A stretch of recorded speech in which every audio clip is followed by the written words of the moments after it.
State sentinel में आपका स्वागत। मैं हूं रविंद्र सिंह।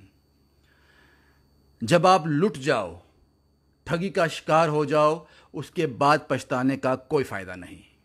इसलिए ये वीडियो ध्यान से देखना। हो सकता है कि अगला शिकार आप हो। मैं आपके घर बैठकर आपका इंटरव्यू कर रहा हूं। वो मैं कभी नहीं चाहता कि मैं ऐसा करूं। इसलिए इस वीडियो को देखें, समझें और अपने अपनों तक पहुंचाएं, क्योंकि अगला जो निशाना है वो आपका हो सकता है। ये इन लोगों की जॉब है। रोज सुबह से लेकर शाम तक इनको यही काम करना है। इसलिए अगला शिकार आप ना हो जाएं। मेरे साथ जो महिला बैठी हैं, इनके 68,000 कोई लूट के ले गया। मेहनत की कमाई कोई लूट के ले गया। इनके घर नहीं आया, चोरी नहीं की, कोई दरवाजा नहीं तोड़ा, सिर्फ एक भरोसा जताया, एक फ्रॉड किया, एक धोखा किया और 68,000 ले गया। और भी लेना चाहता था, लेकिन तब तक इनको समझ आ गई। ये कहती हैं, टीचर हैं, ये कहती हैं ये पैसे मैंने अपनी मकान बनाने के लिए रखे थे। अभी हम जॉइंट फैमिली में रहते हैं। एक ख्वाब देखा था मैंने, उसी के लिए ये सब इकट्ठा किया था कई सालों से। लेकिन अब पछताने से कोई फ़ायदा नहीं। फिर भी ये वीडियो बनवा रही हैं। जो मेरे साथ हुआ वो किसी और के साथ ना हो। जिस दौर से मैं गुजर रही हूं, कोई इस दौर से ना गुजरे। इसलिए इस वीडियो को अपनों तक ज़रूर पहुंचाएं। आपका नाम क्या है मैम? सुमन लता। सुमन जी, दुख दिख रहा है आपकी आंखों से। मैं समझ सकता हूँ, आपकी तकलीफ़ समझ सकता हूँ। बड़ी मेहनत की है आपने इसके लिए। ये आंसू आप देख लीजिए, इस दिल का दर्द आप देख लीजिए। पता नहीं वो कहाँ सुकून पाएगा जिन्होंने इनके साथ ऐसा किया है। क्या किया है वो पूरी बात मैं आपको बताने जा रहा हूँ, इन्हीं की ज़ुबानी। सुमन लता जी, क्या हुआ, पूरी बात बताएं। एक्चुअली मेरा मतलब एक फैमिली फ्रेंड्स हैं, तो वो पुलिस में हैं। तो ये बंदा जो है वो उनकी फेक आईडी बना के मैसेंजर पे मुझसे बात कर रहा था। इसने मुझे प्रेजेंट किया कि मैं सीआरपीएफ में ऑफिसर हूँ और आपका वही दोस्त हूँ। हाँ, और आपका फ्रेंड हूँ। मतलब आपके फ्रेंड ने मुझे नंबर दिया है। जो मेरा फ्रेंड फैमिली फ्रेंड है वो पुलिस में है, और सेम उसकी आईडी इसने फेक आईडी बना रखी थी, जो मुझे पता नहीं चल पाया। मुझे डाउट तब हुआ जब इसने रिपीटेडली मुझसे पेमेंट मांगा। फिर मुझे डाउट हुआ, फिर मैंने फेसबुक चेक किया कि ये कोई फेक आईडी तो नहीं है।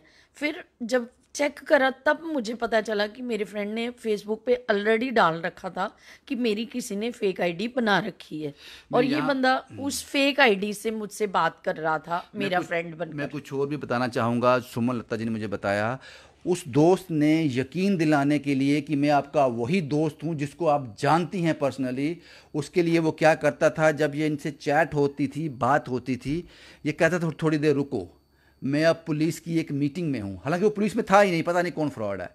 उसके लिए वो पिक भी भेजता था कि हमारी मीटिंग चल रही है, मैं आपको थोड़ी देर बाद कॉल करता हूं, ताकि सुमन लता जी को यकीन हो जाए वाकई इनकी मीटिंग चल रही है, मेरा दोस्त पुलिस में। ऐसा होता था? जी जी, बिल्कुल ऐसे ही हुआ। मतलब साइमल्टेनियसली टॉक चल रही है। एक तरफ वो मुझे मैसेज कर रहा है मेरा फ्रेंड बनकर, दूसरी तरफ बोल रहा है कि नहीं मैं उनका दोस्त बोल रहा हूँ। एक ही बंदा था वो। हुआ क्या, आपको उसने ठगा कैसे?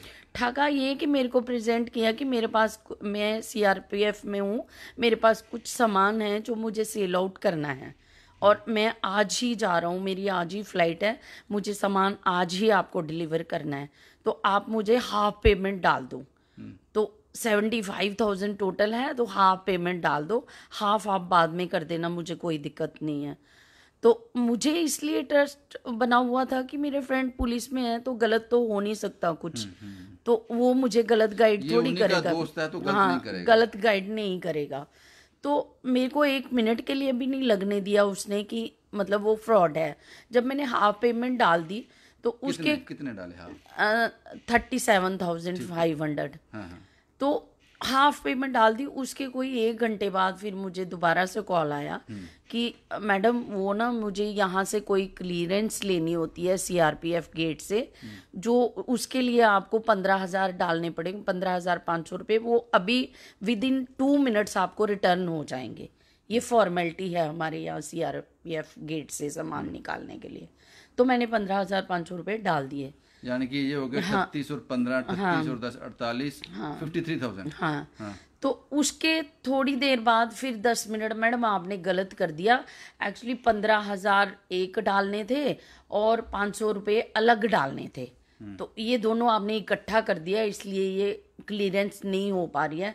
आप 15,000 और डालो, 500 अलग से डालो। तो फिर मैंने वो डाल दिए, और डाला 15,500, 500 अलग से लिया और 15,500 15,500 और मांगा कि 15,000 अलग एक डालो और 500 अलग से डालो, इसके साथ नहीं डालो। तो वो मैंने वैसा ही किया, वैसे ही डाल दिया। तो फिर जो है वो जब डाल दिया ना, उसके कोई 1 आधे पौने घंटे बाद फिर से मुझे फ़ोन करने लगा कि वो ना मतलब रास्ते में गाड़ी का चालान हो गया है। श्रीनगर से गाड़ी निकली थी, रास्ते में रामवन में उसका चालान हो गया ट्रक का, तो अब चालान के पैसे आपको भरने पड़ेंगे। मेरे पास चालान के पैसे नहीं हैं। अगर चालान के पैसे नहीं भरोगे तो मैं गाड़ी वापस ले लूँगा और आपके पैसे भी वापस नहीं दूंगा। ऐसा करके मुझे मतलब तंग करने लगा। फिर तो मैंने उसके बाद पेमेंट नहीं की। तो उसके बाद क्या किया आपने? उसने बहुत सारे मैसेज किए उसके बाद, प्लीज़ मेरी नौकरी खतरे में आ जाएगी, आप मैंने ऑफिस से कंफर्म करा लिया है, बिल कर दिया है, ये कर दिया, वो कर दिया, बहुत सारे बहाने बनाए उसने। तो फिर उसके बाद लेकिन मैंने ना कोई कॉल पिक की और ना कोई मतलब पेमेंट डाली उसको। तब तक मुझे समझ आ गया था कि स्कैम हो गया मेरे साथ में। फिर मैंने कॉल पे करनी की उसकी। आपने अपने उस दोस्त को फोन किया कि? हाँ, फिर मैंने किया ना उसको। तो वो कह रहा था 68,000 देने के बाद फिर कॉल किया। हाँ। उसने कहा कि मैंने ऑलरेडी फेसबुक पे डाल रखा है, मेरी फेक आईडी किसी ने बना रखी है। तो वो जो फेसबुक पे उसने डाला था वो मैंने पहले चेक नहीं किया था कि उसने डाला था। उसने 5 दिन पहले ही डाला था कि उसकी फेक आईडी बनी है, वो भी पुलिस में है।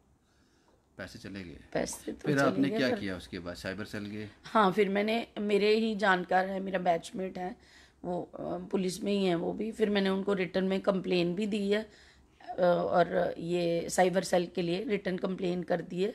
और साथ में मतलब वो जो मेरे पास चैट की कॉपी वगैरह थी वो सब भेजा है। जिस जैसे पेमेंट ट्रांसफ़र की है पेटीएम से, वो सारे मैसेज वगैरह सब कुछ उनको डाल दिया है।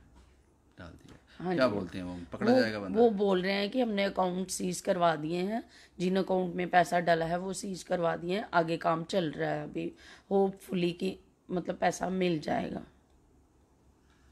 किस लिए रखे थे ये पैसे? ये मैंने कंस्ट्रक्शन करनी थी। मेरे एक्चुअली मैं सिंगल मदर हूँ, पेरेंट्स के घर में रहती हूँ, तो मैं अपना इंडिपेंडेंट रूम कंस्ट्रक्ट करना चाहती थी ऊपर, 1 रूम सेट, मतलब इसी भाई के घर के ऊपर।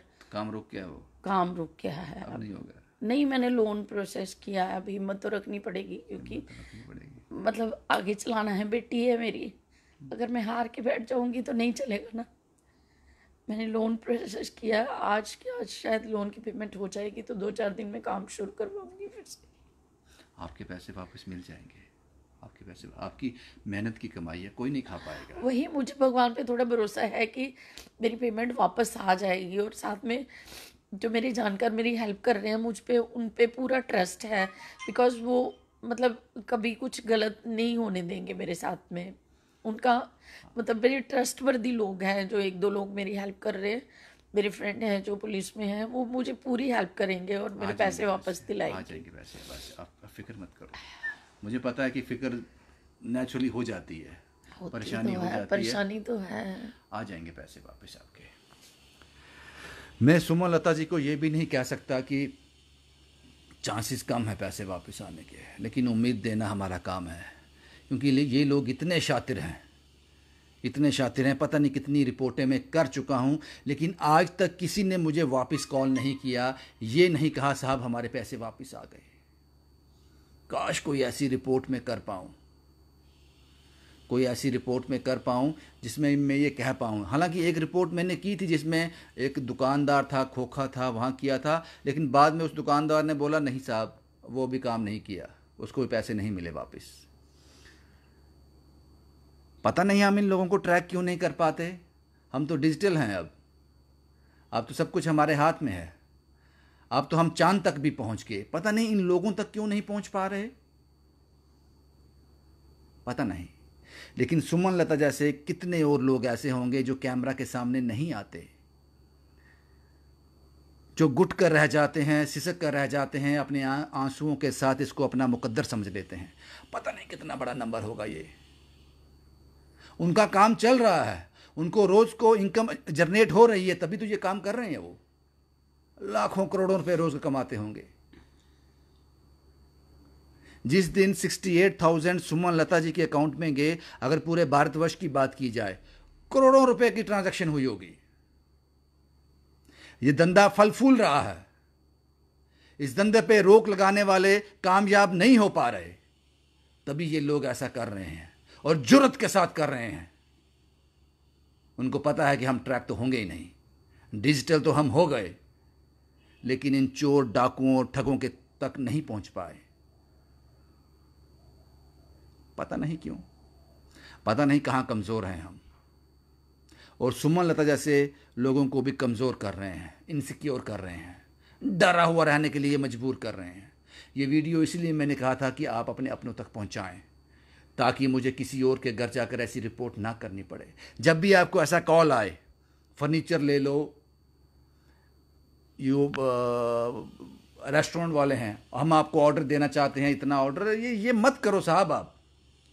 आप सुरक्षा में नहीं हो, ये सब मत करो। डरो, इन कॉल से डरो, क्योंकि इन कॉल से बचाने वाला खुद निहत्था है। जो हमें इन ठगों से बचा सकता है वो खुद लाचार है, वो नहीं पहुंच पा रहा इन तक। इसलिए डरो और ये वीडियो अपनों तक पहुंचाओ, ताकि आपकी हालत कभी भी, जो सुमन लता इस वक्त फील कर रही है, वो आप कभी फील ना करो। शुभम कुमार के साथ Ravindra Singh, the state sentinel के लिए।